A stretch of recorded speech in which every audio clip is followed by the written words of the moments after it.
Erich Lessing wurde 1923 in Wien geboren und wuchs auf im 8. Wiener Gemeindebezirk.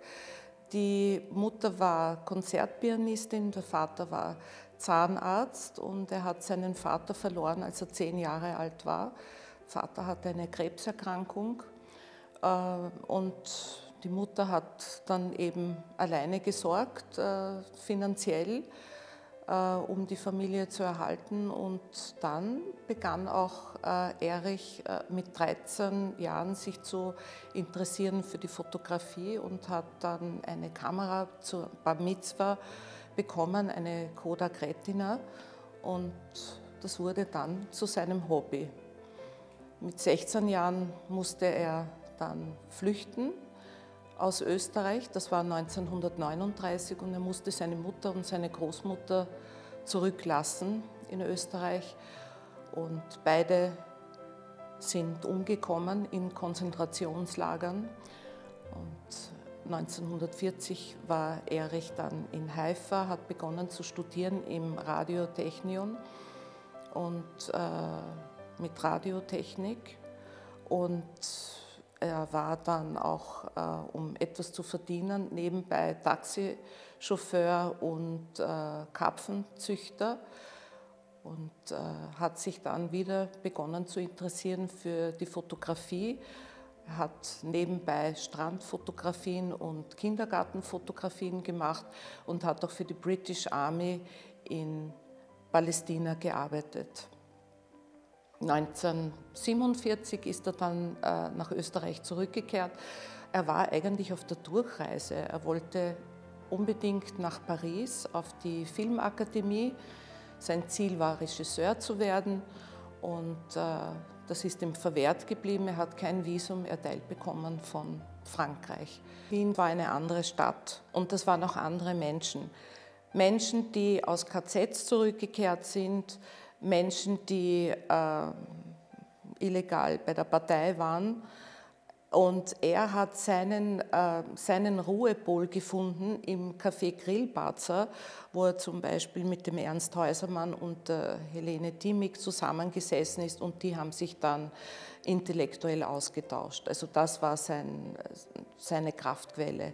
Er hat sich noch eine Kamera in Wien gekauft und ist dann auch zur Associated Press gegangen, und dort hat er seine spätere Frau Traudl Wiglitzki kennengelernt, und die hat ihm dann einen Job verschafft, und so konnte er zu fotografieren beginnen. 1951 ist er dann Mitglied geworden bei Magnum Fotos, und dann ist es steil aufwärts gegangen. 1953, oder ich glaube es war 1954 besser gesagt, hat er dann fotografiert für den Film Moby Dick. Hauptdarsteller war Gregory Peck, und das war auch eine sehr erlebnisreiche Zeit, denn da hat Erich verstanden, dass das gar nicht so schlimm war, dass er nicht studieren konnte, um Regisseur zu werden, denn er hat gemeint, diese permanenten Wartezeiten, Wetterbedingungen und andere Bedingungen, dieses ständige Warten, das würde ihm keinen Spaß machen, also ist es viel aktiver zu fotografieren. 1955 dann eben der besagte Staatsvertrag. Die Geschichte dahinter hat ja schon begonnen am 14. Mai. Da gibt es ein Foto vom Bundeskanzleramt, wo der Außenminister Fiegel, Bundeskanzler Julius Raab und dann seitlich kommend Vizekanzler Scherf im Raum war. Und Erich hat den richtigen Moment aufgenommen bzw. auf die Linse gedrückt, denn er hat gemeint, die sind wie kleine Buben, die spähen beim Fenster hinaus, ob der Molotow endlich kommt, weil ohne Molotow wäre es kein Staatsvertrag geworden.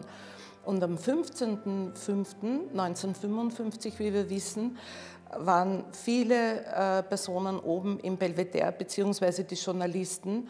Und der Erich hat sich umgedreht und hat gemeint, naja, also eigentlich sind wir das viel zu viel Journalisten da oben, ich gehe mal runter und stelle mich in die Menge. Und er hat das große Glück gehabt, dass keine Menschen vor ihm gestanden sind. Und plötzlich geht die Balkontür auf und Fiegel kommt raus mit dem Staatsvertrag und dann dieser große Jubel. Und Erich war sehr zufrieden, mit dieser Position unten zu stehen, weil er hat eben nicht nur Aufnahmen gemacht bei den Unterschriften und Staatsvertrag, sondern auch vom Belvedere und der jubelnden Menge. Und das war schon etwas sehr Eindrucksvolles. Neben dem Staatsvertragsbild sicherlich die ungarische Revolution und dann natürlich auch diese politischen Größen wie Adenauer und de Gaulle und Chruschtschow. Er hat ja zu jedem Staatsmann eine Geschichte gehabt. Erich hat sehr langsam und bedächtig gehandelt. Die anderen Fotografen als Beispiel waren schon fertig mit der Filmrolle und er hat erst begonnen, die Filmrolle einzulegen in die Kamera.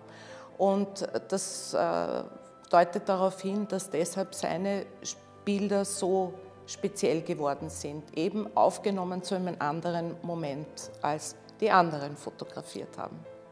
Dann die Evokationen. Er hat ja bereits Anfang der 50er begonnen zu fotografieren, die fotografische Inszenierung. Und das war ja auch was ganz Spezielles, dass man damals noch hingehen konnte zu einem Museum und Exponate ausgeliehen hat. Das würde heute überhaupt nicht mehr funktionieren. Dann die Kunstfotografie. Er hat ja schon begonnen 1961 im Louvre zu fotografieren bis ca. 2001. Also insgesamt 40 Jahre hat er im Louvre gearbeitet und hat Gemälde, Kunstwerke fotografiert, sofern die vorhanden waren und nicht gerade restauriert wurden. Und das ist auch etwas Einzigartiges, am Montag dort zu sitzen beim geschlossenen Louvre, um einfach dort die Aufnahmen zu machen, um sich mit der Mona Lisa zu beschäftigen, alleine. Er war ein ganz leiser, ein diskreter Fotograf. Er hatte unglaublich viel Geduld, Intuition und Respekt. Er war ein Erzähler mit der Kamera.